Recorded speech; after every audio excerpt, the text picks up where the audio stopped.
Boom, boom, clack, clack, boom, boom, clack, clack. It's Fist Pump Friday, kids, and welcome to St. Louis Organics Presents Montez at Midday. How is everyone doing on this liquid sunshine edition of the show? Hope everyone is doing well. As I said, welcome, good people, good folk. And how's everyone doing out there in the land of Facebook, Twitter, YouTube, and how the rest of you doing on this liquid sunshine edition of Montez at Midday? Hope everyone is doing well. I didn't know where we would be at considering the storming situation that was in the area, whether you are a local weatherman or not, whether you are the neighborhood meteorologist. We do appreciate your report. No pun intended.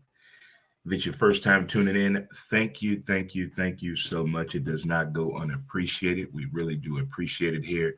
The team, the crew here at Who's to Blame the podcast, as well as Montez at Midday and our upcoming baseball show, Fair or Foul, a podcast with a baseball problem. We got our first episode coming up on opening day. Weather permitting, is, we got our fingers crossed for the next few days. So whatever the superstition is around your house,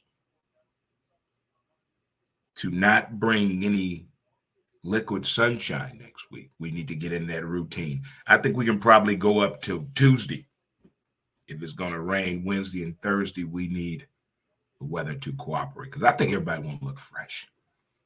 Going to Cardinal games during inclement weather, you got to take a change of clothing, because we already know nobody's going to work Friday. So let's get that out the way. So half day at work Wednesday. Everybody downtown by 8 on Thursday. We kicking it all night. Friday, no game, but everybody going to breakfast at somebody's house. So we got that routine set up for sure already. Right, we got high fives in the building. Chest bump. Let's hug it out. Oh, yeah. Yes, we're still in March, and if you have a birthday, happy birthday to you. If it's your birthday weekend, you know how some people, birthday not to the damn 30th, but they've been kicking it since the 15th. But hey, it's your birthday, so do what you have to do your birthday weekend. Birthday shout out to my oldest son, Storm. Happy birthday to him. He's also celebrating a birthday with our boiler man, hashtag the engineer, Matt. Matt's turning OLD in the building. OLD. That's my homie right there. That's my homie right there, Matt, the engineer for sure. Part of the, I guess, the beautification of the patio at Friendly's. They have a new tent they put up with Tall Mark, boiler man, engineer Matt, and Charlie, my man. Special condolences going out to Charlie and his family as they're dealing with the loss for sure. But other than that, we've got to be on our best behavior because we want this weather to be right for opening day, okay? All right, so we got the birthdays out the way. So happy birthday to all the birthday people, including the ones that are celebrating their birthday this weekend. There are some people that only do birthday celebrations to go. If your birthday on a Tuesday, you are forced to move that somebody to the weekend. Even it's out of your hands when your birthday early in the week. What you gonna do? Nothing. People try to put you in the mood to do shit on your birthday. Ain't that something? You can tell people, you can be your 30th, your 30th, your 50th, your 60th. What you gonna do? I'm just gonna damn that. We ain't doing that shit for your birthday. But it's their birthday. It's amazing how people want you to do something for your birthday when you just want to take a chill. Especially if you're single out there in these streets, as the young folks, as the young people say, they're out here single in these damn streets in the beginning already. If you have the weekend off, congratulations.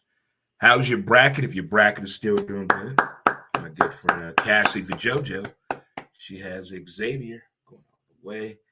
I have my Zags, and I have Bama winning it all. Interesting stories going on behind March Madness. Not just the transfer portal stories, not about the coaching vacancies, not about the locker room situations, what's going on. The homecoming of some of these guys, whether it's in Vegas or New York, it's been a homecoming for one of these guys. But it's more about more involvement with the NIL. That conversation seems to become a little bit more often than we thought it would be. From various morning sports shows to varying segments on news affiliates in the morning, to the fact that now I think they may do a special story this coming Sunday on the NIL situation when it comes to collegiate athletes. We're going to talk a little bit more about that. From what I'm understanding from my side, again, I have no push or pull on the NIL, but I just find it very interesting what has transpired in the past 2 years when it comes to the collegiate athlete and the NIL situation. Just dropped every damn thing, but oh well. Also, if you just got into a relationship, congratulations, and you both have accepted it. I'm not talking you went on Facebook and said you're in a relationship. That's not official, but it's official between you two. There you go. There you go. My niece is getting married. We're getting close to June. I'm looking forward to that. Shout out to LaShawn. That's going to be a lot of fun. Lot of fun. All right, before we get into the show, I made a video on Tuesday where I did this. I sang this song, and it was called When Shit Doesn't Go Your Way. And the reason I did that song, you ever have a day when things just happen that you can't explain, whether good or bad, whether good or bad, you can't explain it. You can't talk to anybody because you have to give too much detailed information to get to the point of you getting to that phrase when shit doesn't go your way.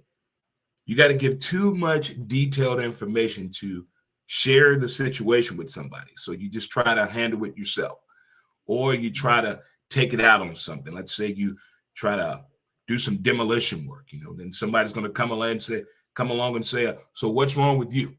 Why are you letting all that aggression out? Or if you're sitting quiet, you try to compartmentalize everything that just transpired over this length of time where something has happened.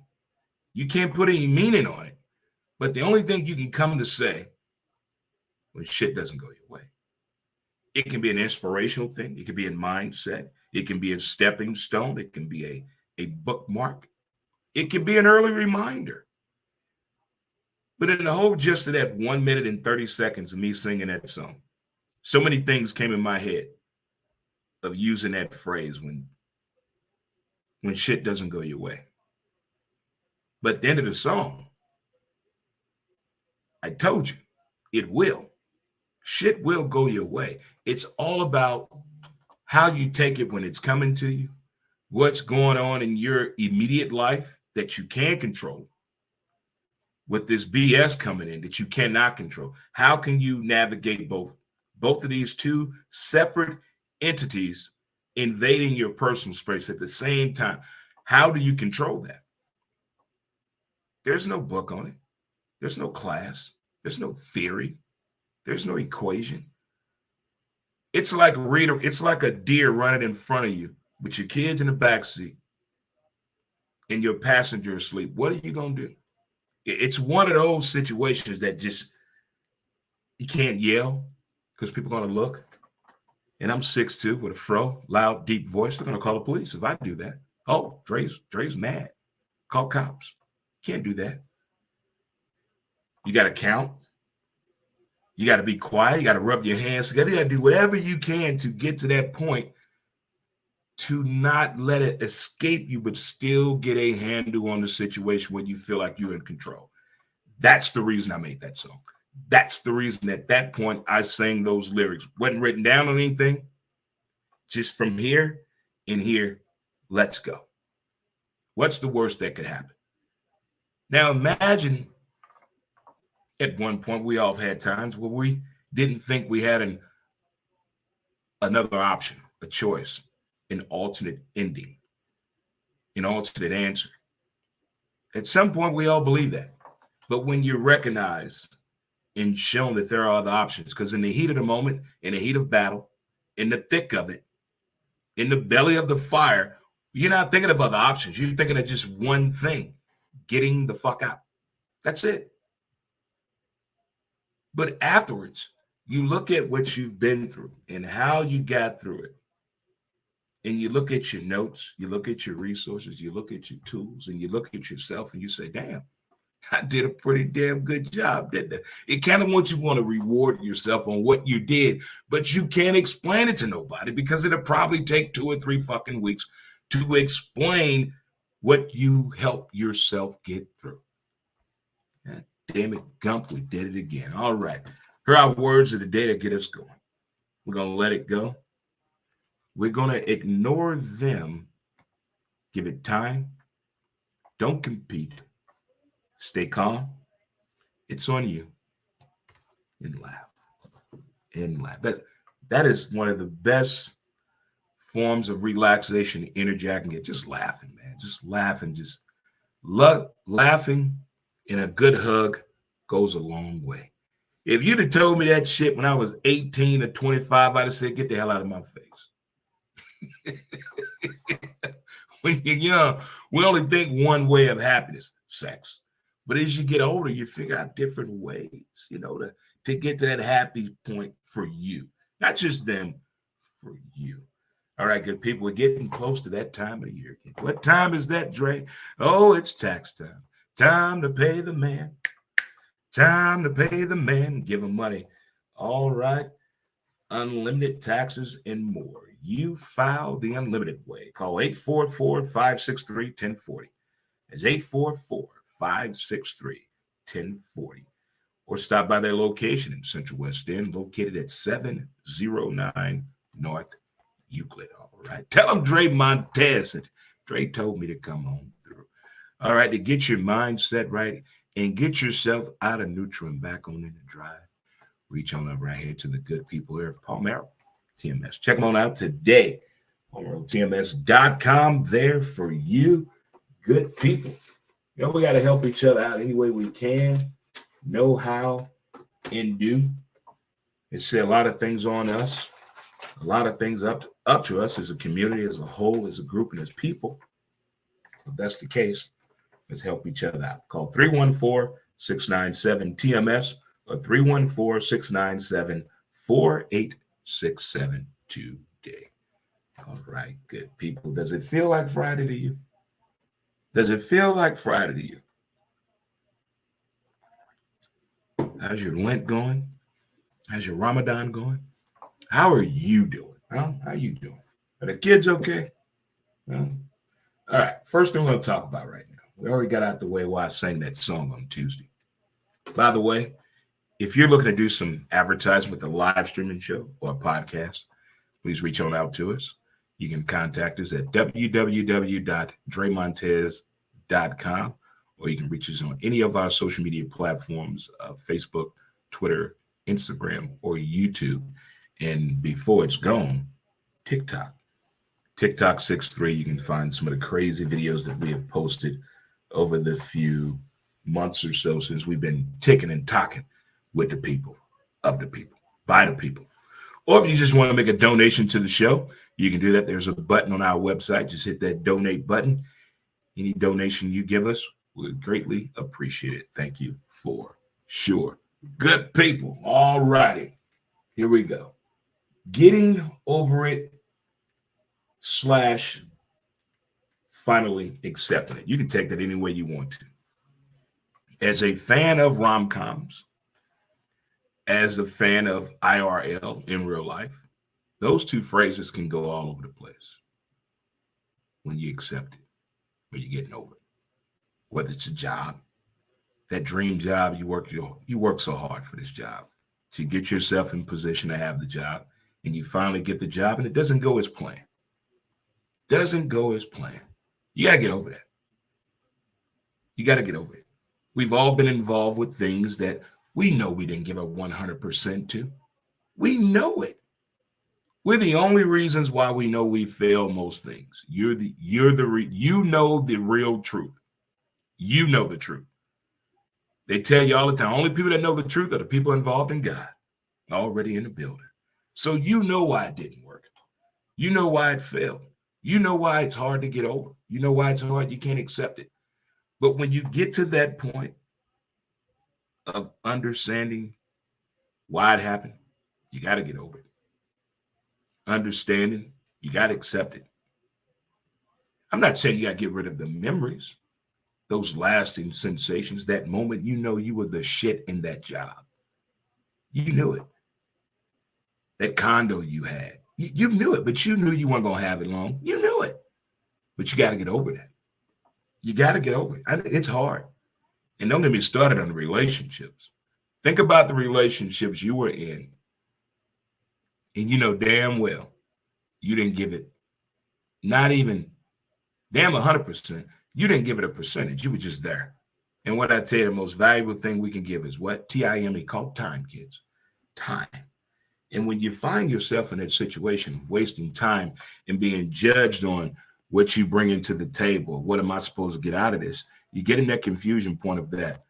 What's happening, my brother Mickey from the state of Washington? What's going on, my man? What's going on for sure? What's going on? But it takes a clear understanding when you know for a fact the relationship portion failed because of you. Not them, but you. But that's not the point. It's the ones that fail. And you can't get over it. You can't get over it. You stop driving a certain way. You stop going a certain way. You don't want to run into that person or people that knew you were together. You know, it's not the fact that not all memories hurt when you get in over a relationship. You got happy memories. You got to have, in the movies, I always show you the bad shit. But in the good rom-coms, they show you, hey, you know, they did get along at one point. They did know how to go out and have a conversation. Look how good they dance on the floor. Those memories are the ones right there, I think, that really are more stagnant on the mindset of getting over it and accepting it. It's those happy moments. It's not the bullshit. The bullshit is easy to get up with. It's just that, damn, that restaurant, we used to go in there and the way she would, and the way he would do, and you just don't want to go back in there because you want to keep those memories to you in that happy spot of where they belong. Because we all got a spot where we put those bad memories of relationship. We all got that spot. But that spot where that happy shit is at, well, I'm telling you, it's a good spot to visit, ain't it? Especially on a rainy day. They play that music when slow jams got you in trouble. You know what I'm talking about. When your grandma, your grandpa, whoever you're living with, they open up that door and turn that radio off. Don't be listening to that music, that girl in that room. Yeah. Now, I don't even know what they're saying no more. I have no, I have. What music do you slow dance to now? Don't you dare say Adele. Don't you dare say Adele. Nobody dances to Adele. You move your shit out. You moving out of state. You taking some shit that's not yours and you're crying. You burning some shit up that's not yours. No one is slow dancing to Adele. No. But that getting over it, man.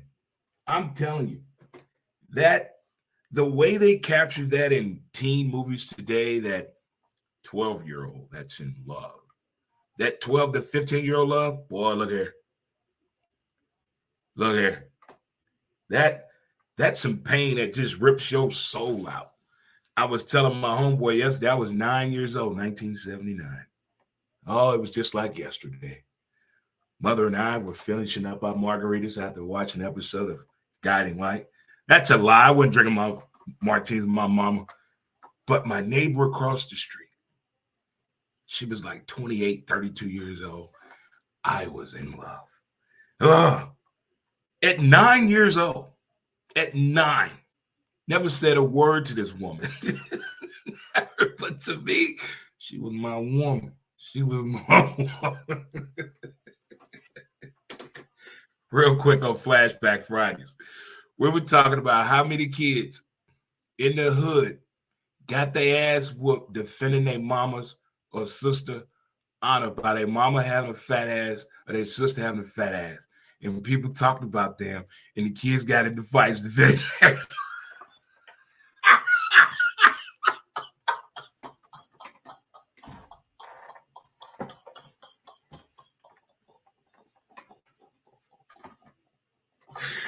You know how many kids got beat up for defending their mamas out of it because people look their mama ass. Stop looking at my mama ass, man.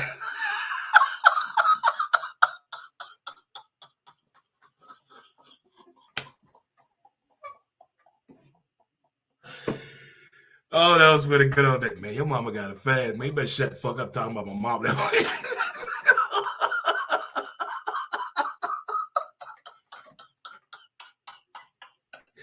Damn, that's your sister, dog? Hey, stop playing. Stop playing. Stop playing. All right, here we go. Here we go. Here's a conversation that is going on that I think is going to cause a meaningful, maybe town hall meeting on this NIL situation. Name, image, and likeness. Basically, they found a more acceptable term to use in paying kids to play sports, basically. Okay. But here's the problem. The payout. Not everybody's been getting paid. Looks good on TV. Oh, Timmy Johnson got an NIL deal for Colgate. For $800,000. Haven't got any money. So, but Timmy's going to the school where my money at. Where's my money? A lot of these kids were going to the schools and universities and coaches like, where's my money? That's not their responsibility. But here's the thing. This could be easily avoided if they just change the verbiage. If they just change the verbiage. All they have to do is change them from student athletes to what, kids? Employees. Mm-hmm. Easy fix. They have the money. They have the means. They have a structured system on how to do this, but they don't want to budge. They want it to be their idea. We've all seen movies and scenarios where the manipulation to the person who doesn't have the means of the ways to express the strategy to do something, but somebody else in the group who's not in charge or in leadership position does. And the person that's in charge doesn't want the rest of the team to know that they're getting the information from one of the people that's not a leader. They want to appear as the idea came from them. We've seen this happen before. I told you to turn left. I don't want you to tell me. Let me figure it out. It's taken the NCAA too long to figure out the right thing to do, and it's right there in front of them. We know it's about money. You're still getting paid. It's the greed. They want it all. They don't want a little bit. They want it all. They want all of the money. They do not want to divvy it up and change the verbiage from student athlete to employees, because then it's going to look like that we, the people that have no idea what we're doing when it comes to the mitigating stances and situations around the NIL and NCAA. We don't know what we're talking about. We have no idea how to understand the verbiage of getting kids financial help with your sports programs. Well, it's not seemed as though we're paying them and they're not getting educated. I think that's what everybody's trying to figure out, the money and the education and the bigger picture of all of this, the sports programs. If they do not address this before college football season starts in a more serious way, get more hands on people, expression, relaying the communication factor. Let's be open with this plan so there's no manipulation on no one side, from the student athlete to the booster to the NIL, to the college and university, and overall to the fans. What the fuck is going on? That Florida situation with the quarterback, you were giving him $13 million, and all he had to do was go and speak at a couple of functions, sign some autographs, show up, and there was an issue with that. There has to be more to the story than that. And I'm basing this off of watching Bahami Jones' Game Theory episode on HBO Max. There has to be more information to this. That cannot be the reason that NIL deal went the wrong way for $13 million. If that's all you had to do to ensure that $13 million, there's something more going on. Somebody's not telling the truth.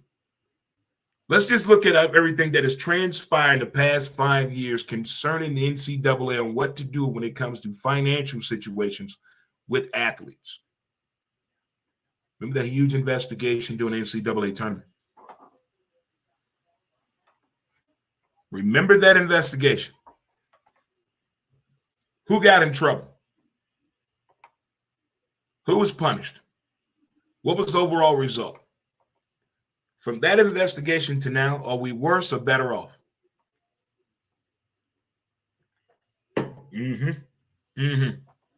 This problem is much bigger than what they anticipated. It's huge across the board. They didn't dot all their I's across their T's at all. They dotted a couple of I's and they did some capital T's and lowercase T's. But the information and communication is way off the grid. And if this is happening on the D1 level, can you imagine what's happening to them other universities behind us?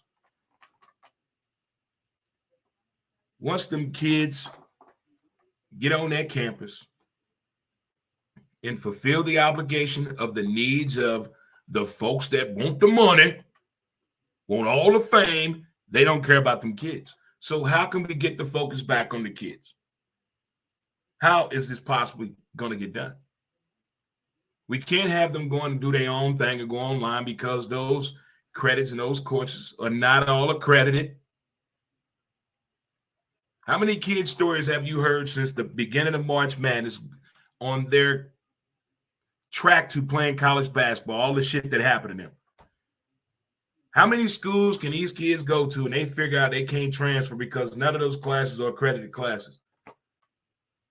How does that happen? It is 2023. It's like in certain sports, when it comes to an athlete on the college level, it seems like there's more care and concern on this particular sport as opposed to other sports. It should be the same across the board. There should be no way that a women's softball team, the athletes are buying their own visors, washing their own uniforms. It's 2023. And two of the players have NIL deals? Come on now. Somebody lying out there. And when we get to the truth, I already know how this is going to happen. Your Honor, we're not going to answer that question at this time. We plead the fifth. We're waiting on more information, Your Honor. That's more disguise of manipulating the program of the NIL deal. All you have to do is change it from student athlete to employee, and all this will be done. It'll be done. Be no more of this. But it's getting worse. It's not getting any better. And you think March Madness is not helping with the exposure of the corruption that's possibly on the uprising of the NIL deal? Beautiful stories that are happening. But I believe once a person, once a child understands, this is all new to everybody. Everybody must do their homework, not just the athlete trying to go to college, but the parents, the legal guardians. Everybody must do their homework. It's just like when you got into bed with AAU. You didn't know that shit was like that, did you? NIL's the same way. You got to do your homework. If you get ripped off, all this information is out there. All these stories on there. You better click that shit and read it and find out what's going on. Get to the source of the problem. Find out if your child is in an NIL deal situation. Get to the gist of it. Find out what you need to find out before you end on a story of, I don't know what happened. It's been a whole lot of I don't know what happened going on in sports. I'm not talking about going broke 30 for 30. It's that NIL deal. And if we don't get an NIL deal, serious talk going on, this is really, really bad if they don't get a real grip on this thing, because it's getting out of hand. Millions of dollars of money is being thrown around and nobody's paying attention. Tell you what we're going to do. We're going to take a break and come right back on Fish Buck Friday. Have a break worth my sponsor. Mountain Man Scrub. Get your scrub on today. Smoking if you got it. Mountain Man Scrub. As smooth as a river flows.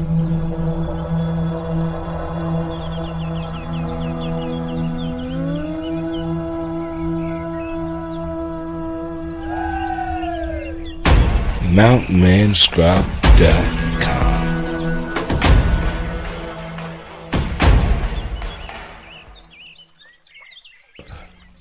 Get your scrub on. All right, good people, and we're back. Montez at midday. I'm your host, Dre Montez. If it's your first time tuning in, thank you so much. It is Fist Pump Friday. It's the weekend. It's liquid sunshine.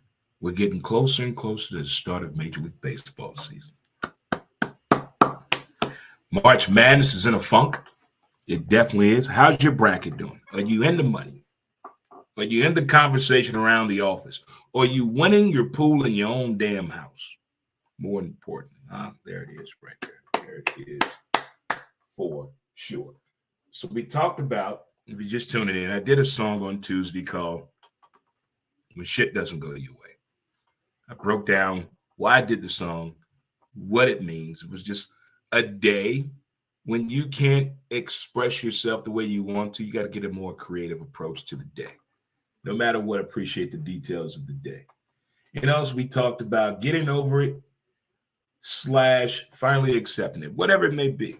You're finally over it. You're finally accepting it. It's not a boo-hoo story. It's not a get over here and help me. Oh, my God, I'm tired of crying. I hate her. Damn him. None of that. Just when you get to that point, hey, you're all right. It's none of this done with this shit. None of that. No. You've had happy times. You know where the bad times are. And you know where those good times are. But you finally accepted it. You're over it. There you go. All right. What's up next? We talked about getting rid of the word student athlete and turn it to employee. Verbiage goes a long way. If you've ever seen the Uber movie,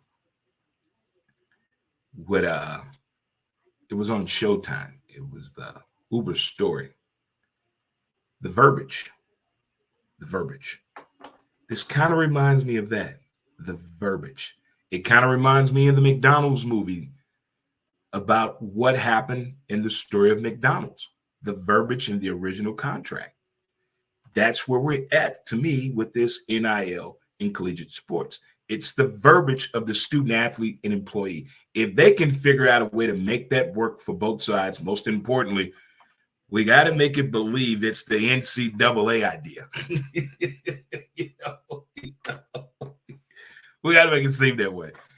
I love when I find out things about athletes that I've watched, musicians music I've listened to, directors and producers of movies, or the backstory of a video, or a development in St. Louis or Belleville or Charlotte, North Carolina, or Shreveport, Louisiana. When I find out about stuff, I get really intrigued. For one, I'm like, why I didn't know that? What took me so long to find it out? You ever find yourself in a situation like that, of things you thought you should have known? Why didn't you know that? And you're shocked that you find this out today? Like, they make a lot of these videos where the person is saying, I was today's years old when I found this out. Well, I watched the Reggie Jackson documentary. At 52 years old, I was today years old when I found out that Reggie Jackson in 1972 was a power hitter. He stole second base. He stole third base. And he scored on a squeeze play from third to ensure that the A's go to the playoffs. But on that play, he tore his left leg up. He didn't play in the World Series. Didn't know that. 5 pennants, 3 World Series. His first stint with the A's. Reggie Jackson. When the athletes in the 70s, they had a different type of persona to them. It was something different about them.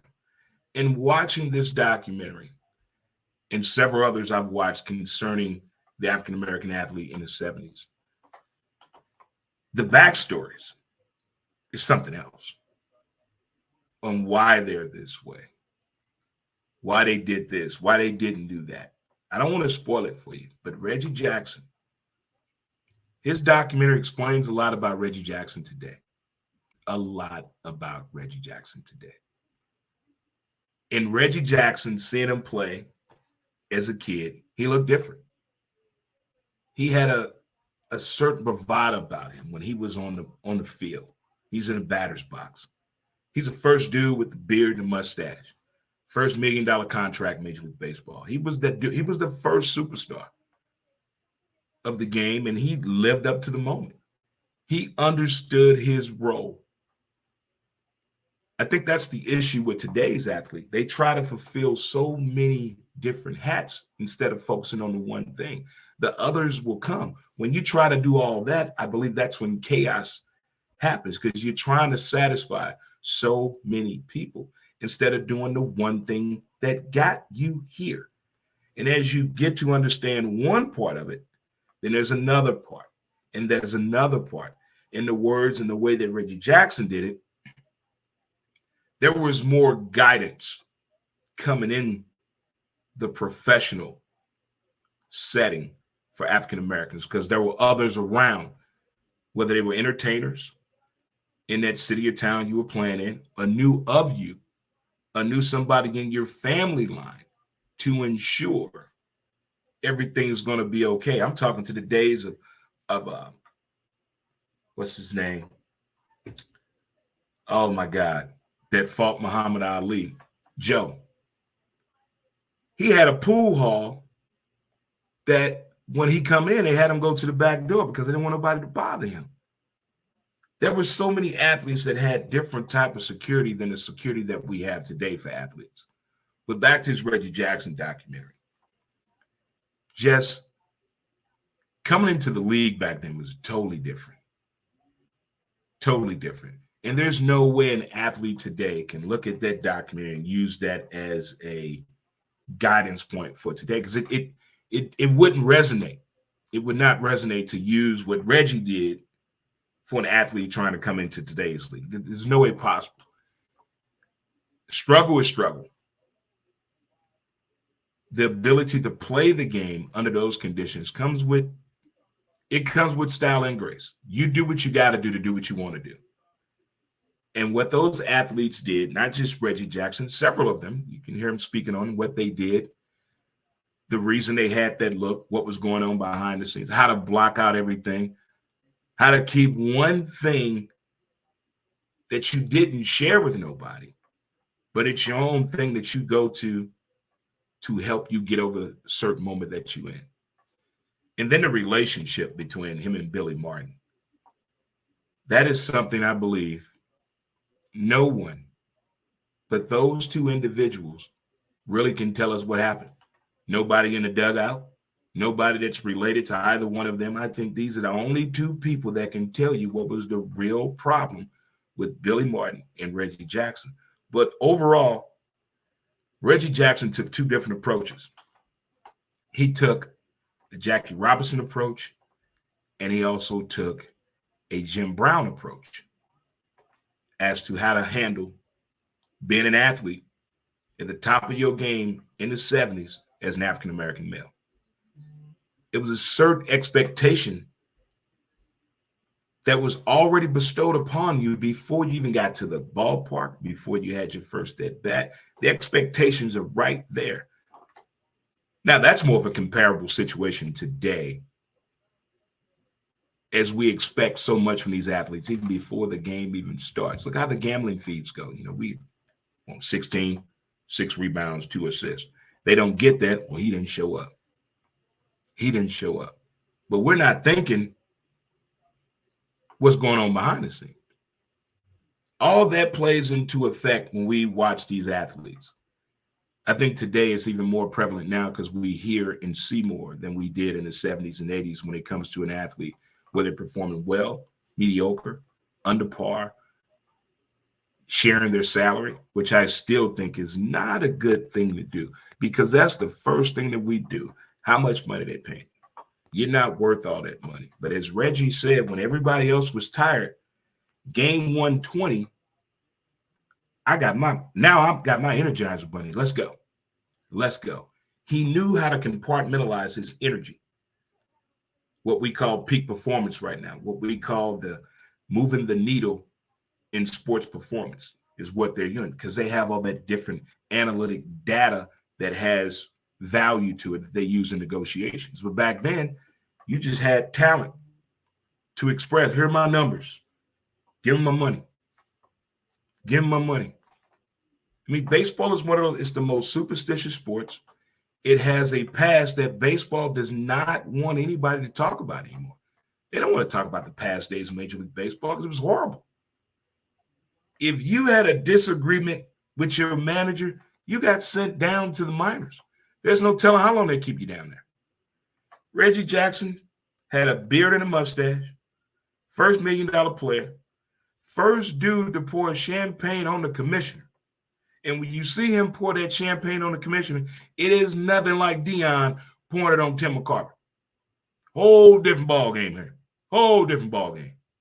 But this documentary, it really lets you show the appreciation factor of watching these athletes at that time, what they were going through, not just within themselves, in their own damn town and city, in their own clubhouse with their own team. You got to fight that, the media, the fans. God forbid you got a family at home, and we mad you only hitting 312. The nerve of us. That's the pros and cons of me watching documentaries, because when I watch sports documentaries, I start to fucking care about the athlete. I put myself in their shoes and say, damn, that's a hell of a battle each and every day. But some find ways to get over it, make a living out of it, do well at it, to use that ego, to use that egotistical behavior at their advantage. Some do it well, some don't. Some can't handle it, some have no idea. And we're wondering, I wonder what happened to those people. Well, why couldn't they? And because not everybody understands or willing to be themselves all the way through. If you talk back, oh, he likes to talk back. Oh, he's a smart ass, think he knows everything. If you sit there and take it, you're gonna let him walk all over you. At what point do you say, hey, I just want to play ball? I just want to play ball. As I told you when I saw the Nolan Ryan documentary, all that man wanted to do was pitch baseball in Texas and go home every night to his wife and kids. That's all Nolan Ryan wanted to do. I've said this before, probably in the month of February. When the last time somebody said to you, what do you want? I'm not talking about going out to eat, but what do you want? When the last time I said that to you? What do you want? You know what to do. You know, what? You're asking me, what do I want? What do you want to happen out of this scenario? That's why I used to love about Roy Firestone interviews on ESPN. He would get to the point. So what do you want to happen in this off-season negotiations with your contract? What do you want to happen?